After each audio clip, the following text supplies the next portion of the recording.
Bonjour, je suis ravie de vous retrouver pour un nouvel épisode du podcast. Comme vous pouvez le constater si vous avez visionné les différents épisodes jusqu'ici, j'ai à nouveau changé de pièce pour l'enregistrement et je suis revenue dans la pièce où j'enregistrais à la base, c'est-à-dire dans le séjour.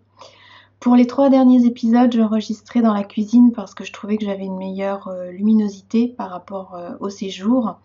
Mais par contre, au niveau de la qualité des images, vu que j'enregistrais jusqu'ici sur le caméscope, j'ai trouvé que ça n'était franchement pas terrible, notamment lorsque l'image est agrandie sur l'écran.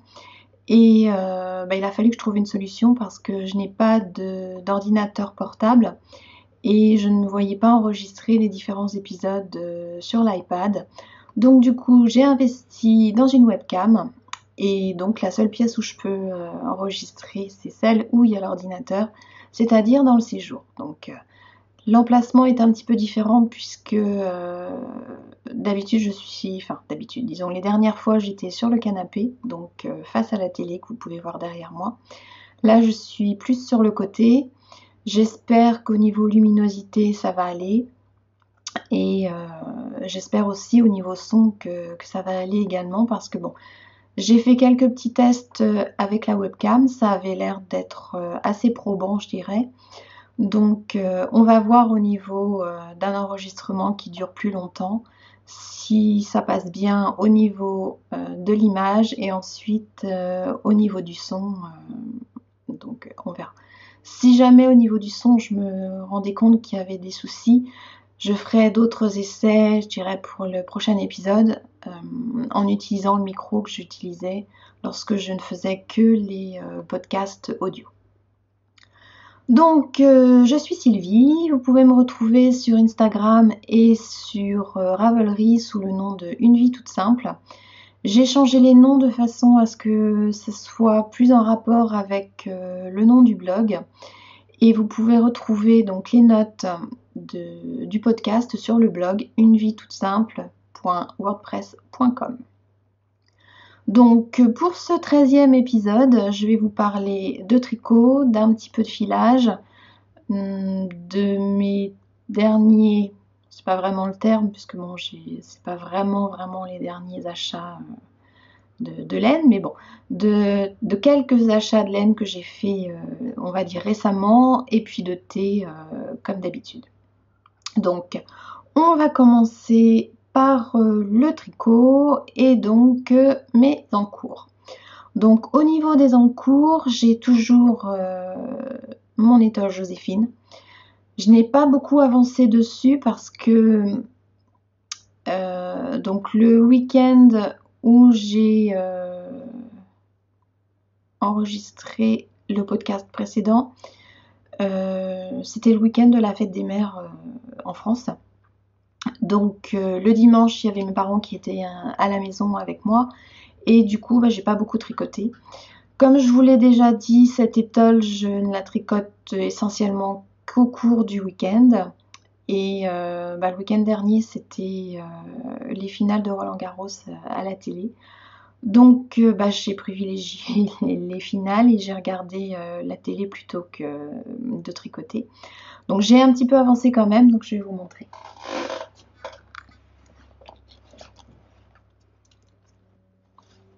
Alors, comme je vous en avais parlé la dernière fois, j'ai fait une bêtise et j'ai tricoté en jersey au lieu de tricoter au point mousse, mais j'ai décidé de laisser tel que c'était. Donc, ça sera ma version, je dirais, à moi de cette étole. Et au niveau de ma progression, donc par rapport à la dernière fois, j'ai pas fait grand chose. J'ai dû faire à peu près 5 cm, on va dire. Oui, à peu près. Donc ça avance quand même légèrement. Mais je trouve qu'on commence à vraiment bien voir les motifs qui sont formés par l'effet dentelle. Et ça commence à faire quelque chose d'assez sympa, je dirais. Donc évidemment, ça n'avance pas vite. Je ne me fixe pas d'objectif pour la terminer. Au départ, j'avais prévu, je dirais, de la terminer pour la fin de l'année. Parce que, en fait, cette étole est destinée à être un cadeau. Et je comptais l'offrir pour Noël, à la personne à laquelle elle est destinée. Sauf que bon, vu comment je suis partie au niveau de l'avancée, je ne suis pas du tout certaine qu'à Noël, elle sera terminée. Parce que là, j'ai dû faire...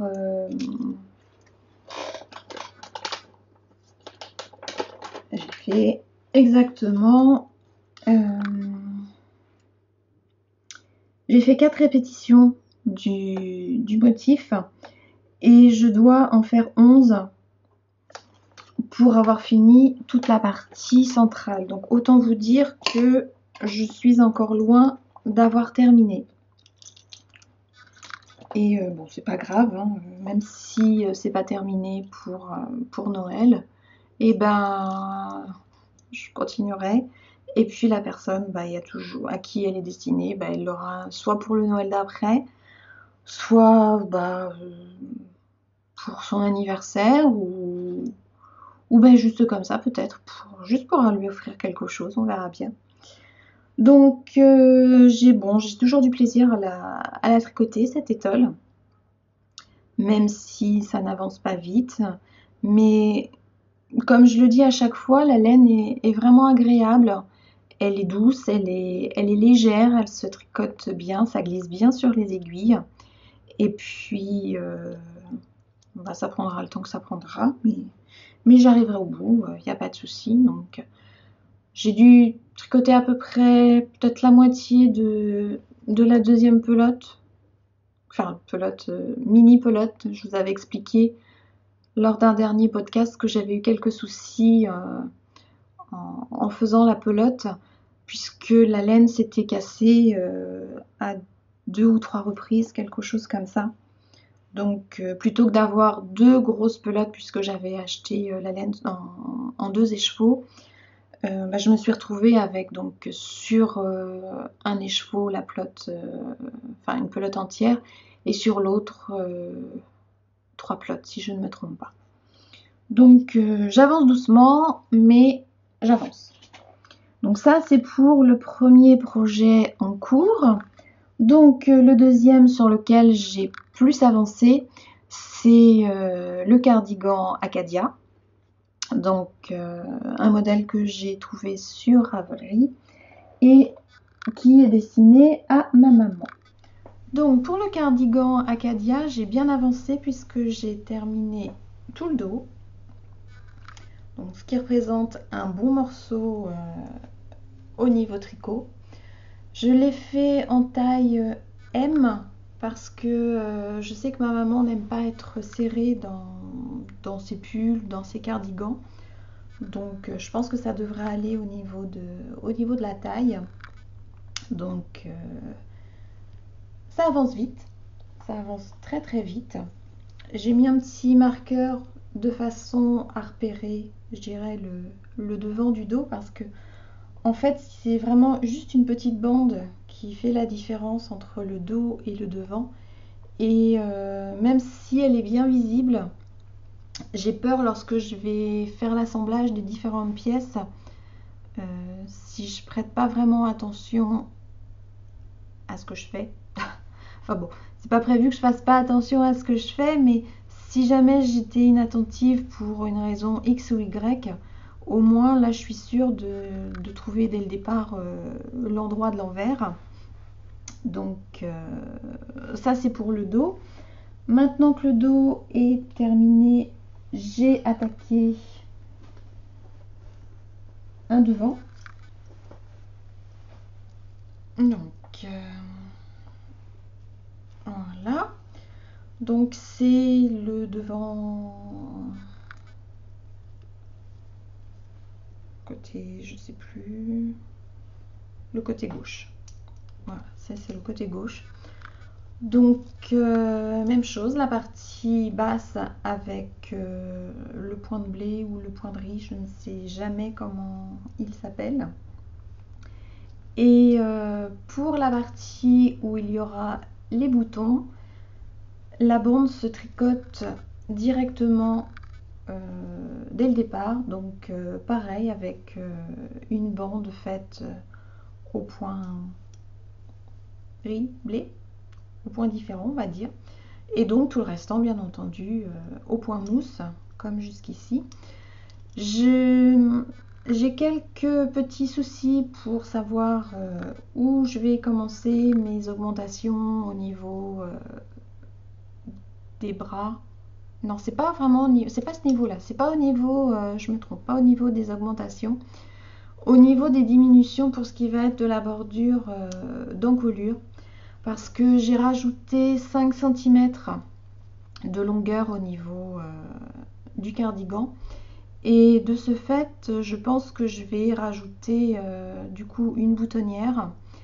Et il faut que j'arrive à trouver vraiment à quel endroit je vais commencer les diminutions, parce que du coup, les diminutions pour la levée de l'encolure vont être un petit peu plus hautes que ce qui est prévu. J'ai fait plein de calculs sur papier.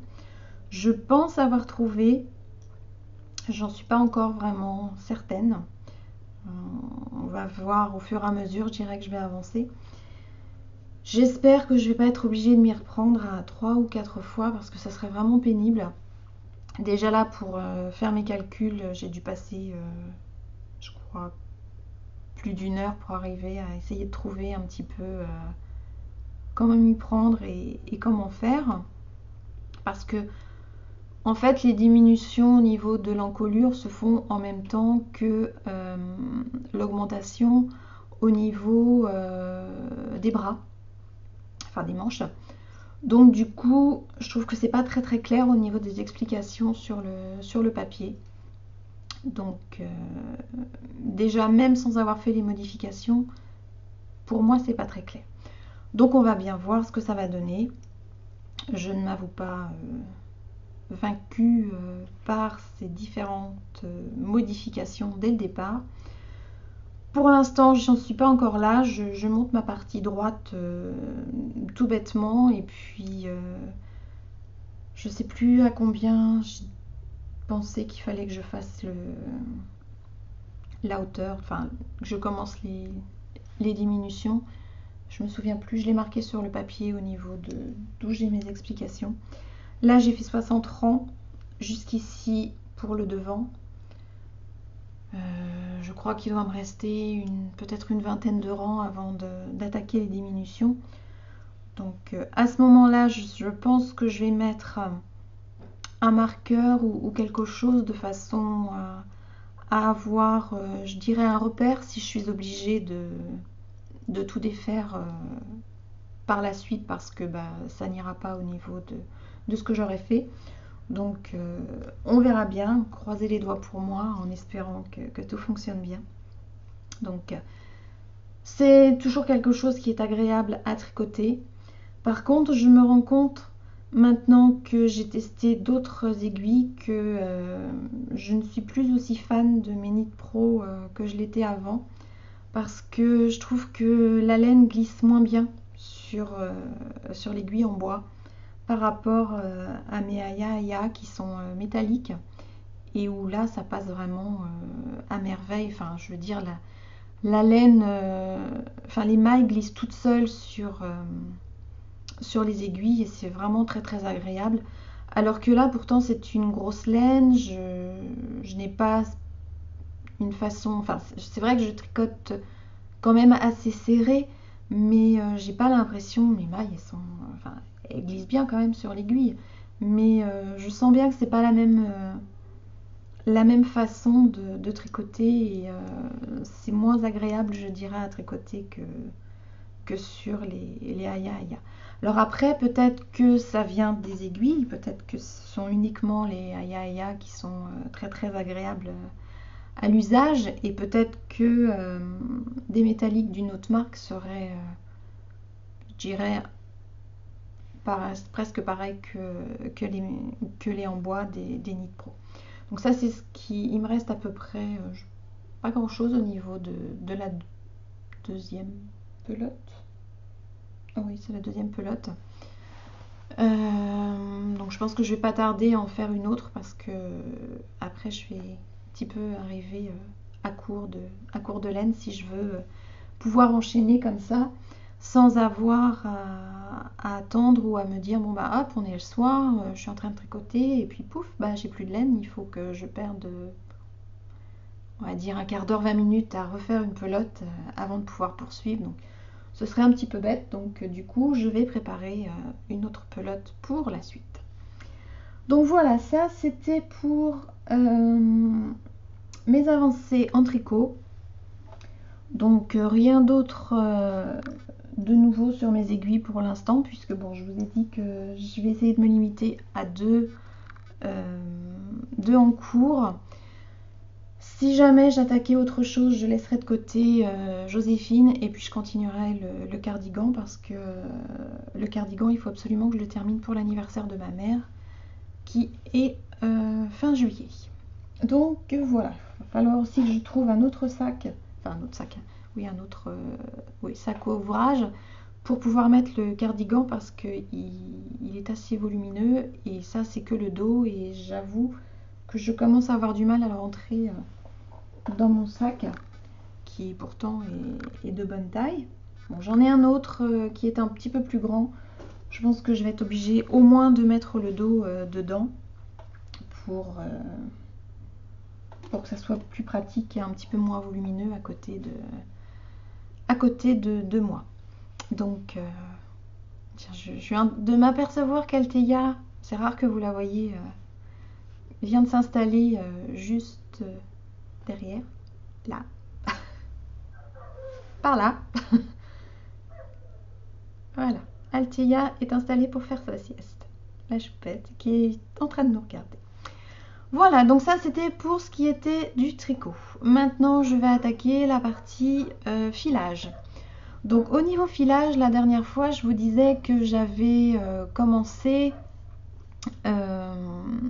un tout nouveau projet, donc avec de la fibre qui vient de ma blending box de Cantace Blaze. Alteia, qu'est-ce que tu fais avec la bannière? Touche pas mon cœur. Désolée pour cette petite aparté. Donc j'ai bien avancé et puis j'ai terminé donc la première partie du filage puisque je vous avais dit que au niveau de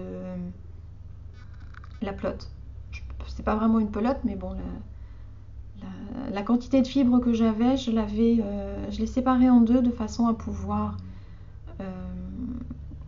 faire deux bobines différentes de façon à voir si je les retors en deux brins ou si je tente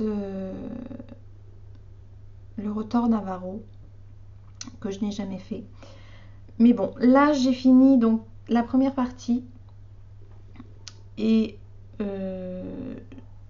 j'en ai pas beaucoup, mais je pense quand même que je vais mettre ça sur une bobine et puis attaquer la deuxième fibre là-dessus aussi, mais de façon à avoir deux bobines différentes pour faire un retors à deux brins et pas le Navarro parce que je trouve que la fibre est bien sympa et le fil obtenu est plus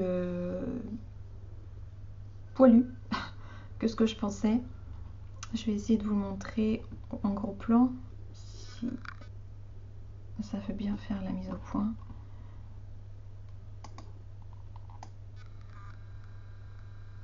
Voilà. Donc c'est un petit peu poilu quand même. Je ne sais pas ce que c'est comme laine. Peut-être qu'il y a un petit peu de... pas vraiment du mohair parce que ça n'a pas l'aspect du mohair, mais on voit à ce niveau-là que la laine n'est pas complètement lisse, je dirais. Et comme je n'ai jamais fait de retors Navarro, j'ai pas envie de prendre le risque, je dirais, de gâcher ce que j'ai pu filer parce que c'est une jolie fibre, la couleur me plaît beaucoup, ce joli mauve avec des dégradés de rose un petit peu. Et puis c'est doux, je pense que ça va. Je vais obtenir un fil fin, parce que j'ai essayé de filer fin quand même, et plus fin que ce que je fais d'habitude. Et je pense obtenir quelque chose d'assez sympa. Bon, je dois en avoir, j'avais dit, je crois, 15 grammes, quelque chose comme ça. Jusqu'ici, lorsque je m'en suis sortie avec, je dirais à peu près la même quantité enfin le même poids de fibres, j'ai réussi à sortir quand même une quantité, je dirais, assez relative, bien entendu, en longueur de laine, mais enfin de fil, mais on verra bien. De toute façon, je pense que le plus simple, ça va être de faire ça. Après, bon, je peux toujours m'en servir pour faire des petites choses. De toute façon, je sais que je pourrais pas, même pas faire un bonnet, je pense, avec ça. Je vais pas en avoir assez. Je sais pas ce que j'en ferai de toute façon. On verra bien par la suite, une fois que ça sera fini déjà. Et bon, elle est sympa, la fibre est sympa à filer. Et puis bon, bah, on verra, je dirais. J'ai un petit peu de mal par contre avec le fuseau. Je sais pas si c'est parce que j'essaie de filer trop fin, mais je trouve que lorsque je file, il a tendance à un petit peu osciller. Et ce que je n'avais pas avec les fuseaux turcs. Est-ce que c'est parce que j'ai pris l'habitude de filer sur les fuseaux turcs et qu'il faut que je me réhabitue à filer sur un fuseau différent? Je sais pas, peut-être. De toute façon, bon, ce que j'ai filé là, je vais le mettre sur bobine, de façon à pouvoir après faire les retors sur le rouet. Et puis on verra. Peut-être que la prochaine fois que je filerai, je reviendrai une fois de plus, je dirais, au fuseau turc. Et puis que je remettrai le fil obtenu sur bobine de façon à pouvoir après, je dirais, retordre directement sur le rouet. On verra. Voilà, donc ça c'était pour ce qui était la partie filage. Maintenant, on va aborder, enfin je vais aborder mes derniers achats. Alors je vais commencer par la jolie Westminster de Kettle Yarns. Je n'ai une, elle est en bas. Donc, qui est une laine vraiment très très douce. Donc c'est la Westminster qui est composée de 50% de baby camel, donc du bébé chameau, et de 50% de soie. Donc elle est vraiment très très très douce. Au niveau de la couleur, c'est un joli gris presque métallique, je dirais, avec des reflets jaunes et bleus. Il y a un petit peu de bleu également. Et elle est vraiment superbe, que ce soit au niveau de la couleur et aussi au niveau de la texture, parce qu'elle est très douce, assez fine. Je pense que elle sera très très agréable à tricoter. Et j'en ai pris deux écheveaux parce que j'ai prévu de tricoter avec un pull qui s'appelle Summer Haze. Donc c'est un petit pull, je dirais, d'été, mais assez léger. Bon, de toute façon, moi j'habite en Normandie, donc l'été ici n'est pas particulièrement chaud, je dirais. Ça tourne en moyenne au niveau température vers une vingtaine de degrés. Ça dépasse rarement les 25 degrés, et quand c'est 25 degrés, c'est une température, c'est une chaleur lourde, orageuse. Donc un pull d'été, même dans de la laine pas légère, disons que c'est pas du coton, je pense que ça devrait aller. Donc c'est un petit pull avec des manches courtes et puis une encolure un petit peu, pas vraiment en dentelle, mais avec une petite bordure à motif, on va dire, un peu ajourée. Donc je vous recommande les laines de chez Linda. Kettle Yarn a un joli stock de laine, donc très jolies couleurs, différentes grosseurs de fil. Celle-ci c'est de la fingering, donc assez fine quand même. Vous trouverez votre bonheur et puis je dirais vous le regretterez pas, parce que c'est franchement c'est pas la première fois que j'achète de la laine chez elle. J'ai déjà acheté un écheveau et c'est pour ça que j'ai eu envie de reprendre, enfin de revenir sur la boutique pour trouver autre chose, parce que elle est vraiment très très très douce, très très agréable.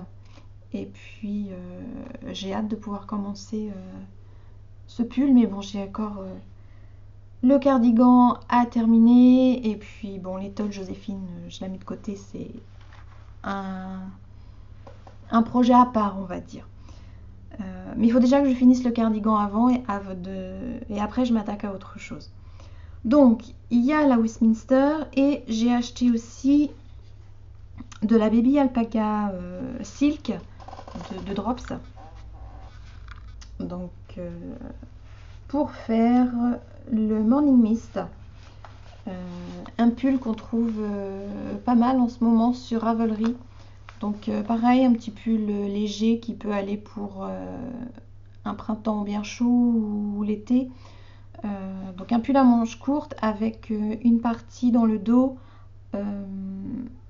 avec comme un ajout en dentelle d'une autre couleur. Donc j'ai choisi pour toute la partie, je dirais, pull en lui-même, donc cette couleur qui est une sorte de gris mauve. Il n'y a pas de nom sur les drops, donc c'est le coloris 4314.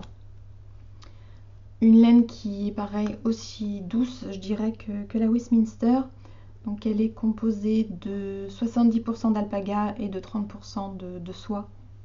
Vous remarquerez qu'en ce moment je suis très soie dans la laine, parce que bon, c'est très agréable au toucher. Et puis si je veux pouvoir le porter directement à même la peau, il faut quand même que je trouve quelque chose qui soit agréable et pas rêche, quelque chose de doux. Donc j'ai pris 4 pelotes du gris mauve. J'en ai par pelote, il y en a 167 mètres et puis 50 grammes par pelote. Et pour le petit empiècement en dentelle derrière, j'ai pris la même mais en couleur, on va dire, écrue. Donc c'est le coloris 100. Donc j'en ai pris qu'un, parce que bon, j'en ai largement assez pour faire le dos. Parce que je trouvais que les couleurs rendaient bien ensemble. J'ai hésité entre ce gris mauve et une autre couleur qui était plus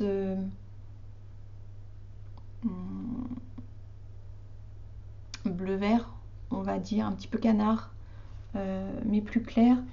Et bon, j'ai pris la même quantité parce que de toute façon ça me servira pour faire autre chose, mais je vous la montrerai une autre fois. Et j'hésitais vraiment entre les deux parce que ça rendrait bien avec les deux coloris, mais j'ai quand même une petite préférence pour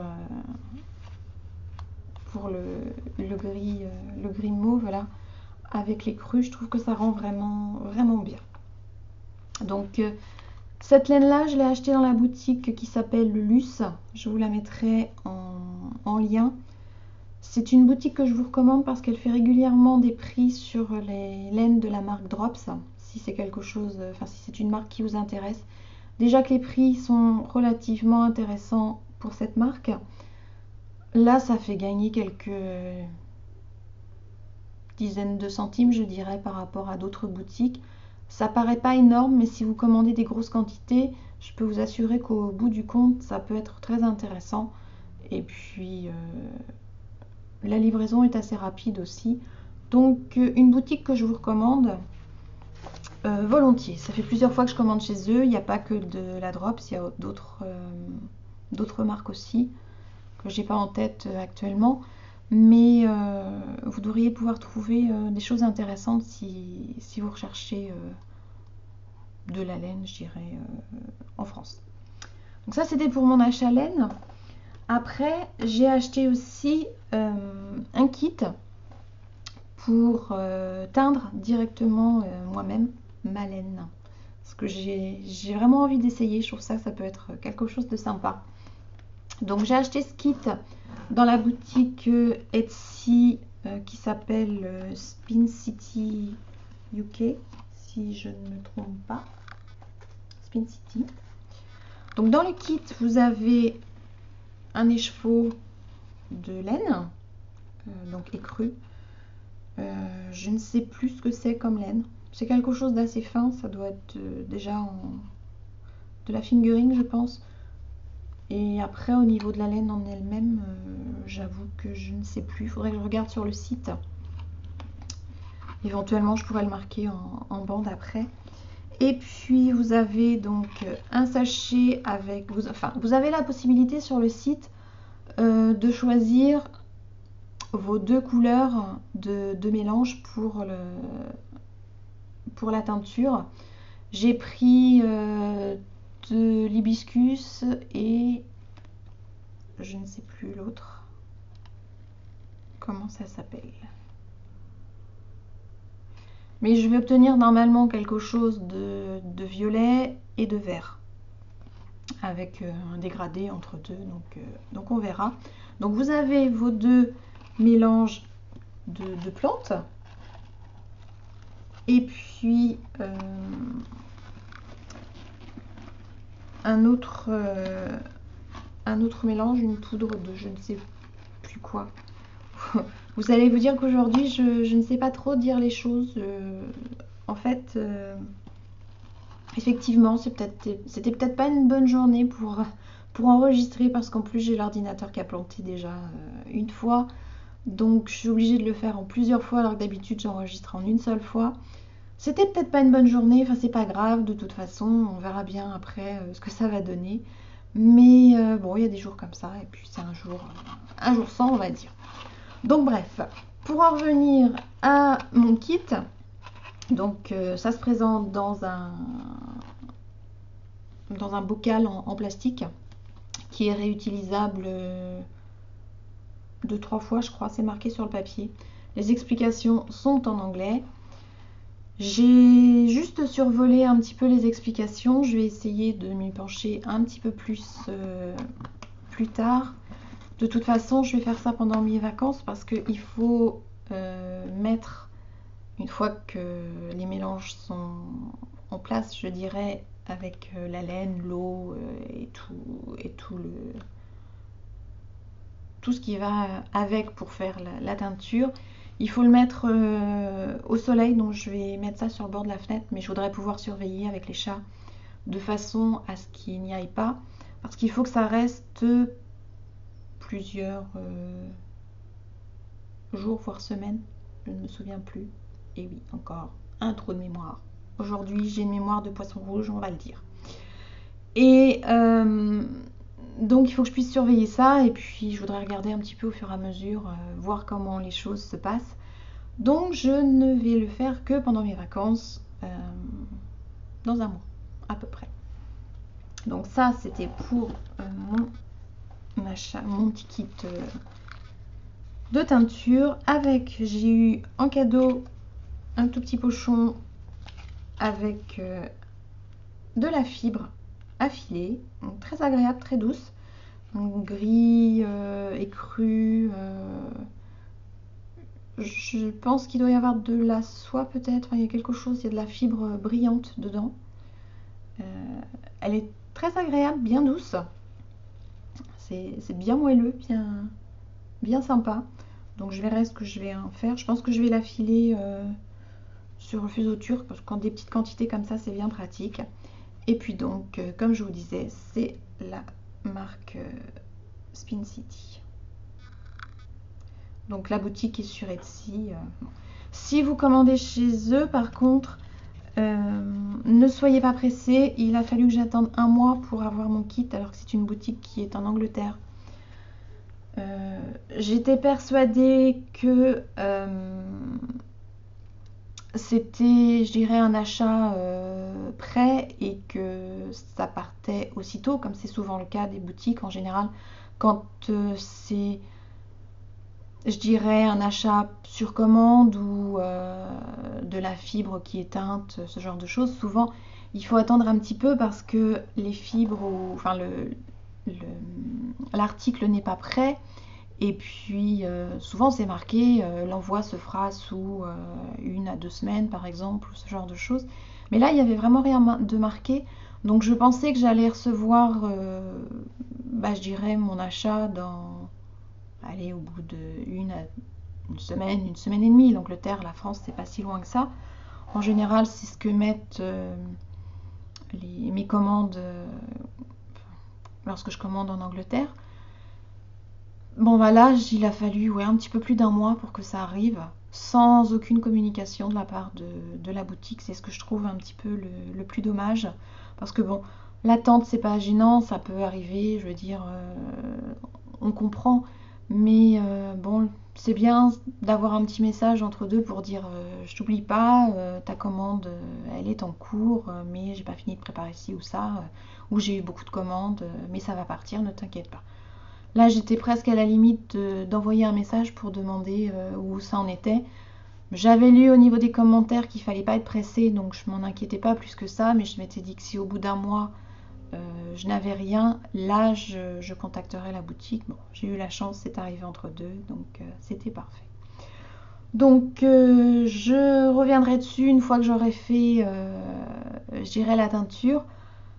Je pense pas que je vous le montrerai quand ça sera en cours. On verra bien comment j'aurai installé les choses, où ça sera installé, si je pourrais déplacer, j'irai le bocal sans trop avoir enfin, sans avoir peur de trop mélanger les couleurs. Sinon, je vous montrerai quand ça sera terminé, en espérant que tout se passe bien. Donc voilà, ça c'était pour mes achats. Maintenant, on va partir sur la dernière partie du podcast, comme d'habitude, qui est consacrée au thé. Donc aujourd'hui, je vais vous parler d'un seul thé, puisque j'ai reçu mon abonnement de Chakai Club hier. Donc j'ai pas eu le temps de le goûter, j'ai juste ouvert comme ça, j'ai juste goûté un thé ce matin au petit déjeuner. Mais donc ça attendra le prochain épisode dans 15 jours, je pense. Donc je vais vous parler d'un thé que je suis en train de goûter pendant que j'enregistre le podcast. Bon, j'ai pas bu beaucoup devant l'écran, mais lors des différentes pauses ordinateur, je dirais, j'en ai profité pour me désaltérer un petit peu. Donc le thé dont je vais vous parler aujourd'hui, c'est un thé de la marque Théodore. C'est le Oolong Milky, un thé assez connu dans cette marque, assez réputé, que je ne connaissais que de nom et que je n'ai goûté qu'il y a une petite quinzaine de jours, je dirais, à peu près. Donc un thé que je vous recommande si vous aimez le oolong, si vous aimez quelque chose qui est léger mais avec un goût un petit peu particulier.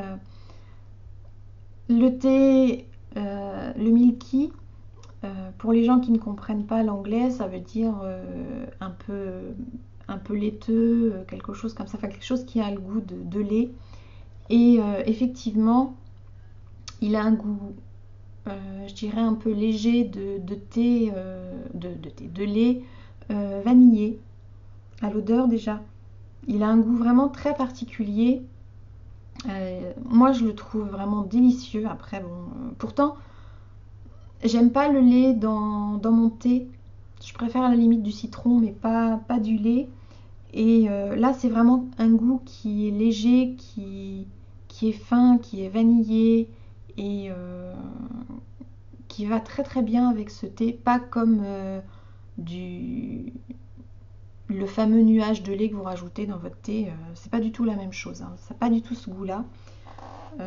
C'est dommage, ils le font pas en petite version. Enfin, je suis même pas sûre qu'il existe en sachet individuel parce que le oolong, c'est un thé quand même particulier puisque les feuilles se libèrent, je dirais, une fois qu'elles sont infusées.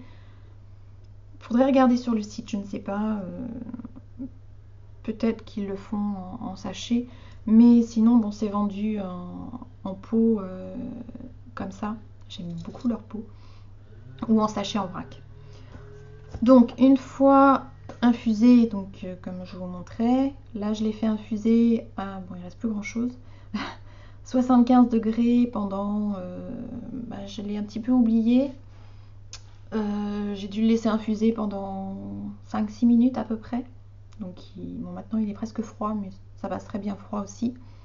Une jolie couleur jaune doré, enfin pâle, et super agréable. Donc le oolong, en tout cas celui de Théodore, se présente sous forme assez rigolote, je dirais, comme des billes, de thé, et qui seraient un petit peu enroulées sur elles-mêmes. C'est assez sympa, assez rigolo. En fait, la feuille est séchée et, oui, on va dire comme ça, enroulée sur elle-même. Et une fois qu'elle est infusée, par contre, elle se libère complètement dans l'eau, dans la théière. Et ben, vous voyez les feuilles. Donc les feuilles qui s'ouvrent vraiment, qui prennent vraiment toute la place, je dirais, dans la théière. Donc il faut se méfier parce que si vous avez une petite théière et que vous mettez une grosse quantité de thé, je dirais, sec, vous allez vous retrouver avec votre théière qui va être vite envahie. Parce que si vous avez à peu près, je dirais, un fond de cuillère, une petite cuillère à café de thé sec, une fois infusé, ça donne une grosse poignée, je dirais, de feuilles déployées, ouvertes. Donc pour les gens qui regardent la vidéo, ça c'est la même quantité à sec que ce que vous avez ici, de l'autre côté. Donc vous voyez, la quantité, elle est multipliée, enfin au niveau de la taille, c'est multiplié par, je ne saurais dire, mais ça triple, voire quadruple fois. C'est vraiment énorme au niveau quantité. Sec, ça sent... C'est un peu une odeur beurrée. Ça fait penser, oui, à du beurre vanillé à peu près. Bon, une fois mouillé, ça sent plus rien, mais j'aime bien voir les feuilles de thé comme ça. Pour les gens qui ne connaissent pas, une feuille de thé, ça n'a rien à voir avec ce qu'on peut trouver dans les sachets Lipton ou ce genre de sachets que vous achetez en grande surface. Ça, c'est vraiment, on va dire, vraiment du thé, du bon thé de qualité. Donc c'est du thé, du oolong vert. Et franchement, si vous aimez le oolong et que vous aimez découvrir, je dirais, du thé, si vous avez vraiment envie d'avoir quelque chose de doux que vous pouvez boire le soir ou en fin de journée, je vous conseille vraiment celui-ci. Je dirais qu'il a vraiment une très populaire, je ne sais pas, sur 100 personnes qui auraient goûté, il y en a 90, ouais, 90% des personnes qui l'apprécient. Je connais pas grand monde qui l'aime pas. Après, bon, c'est une question de goût, bien entendu. Moi, je le bois nature. Après, je trouve qu'il se suffit à lui-même, nature comme ça. Je vous avoue que je ne l'ai pas testé avec autre chose. Peut-être que je le testerai avec, avec un petit peu de miel, puisque c'est la seule chose que j'arrive à peu près à mettre dans du thé. Donc on verra. Voilà, donc ça c'était pour la partie thé. Donc je pense que je vous ai tout dit pour aujourd'hui. C'était peut-être un petit peu moins fluide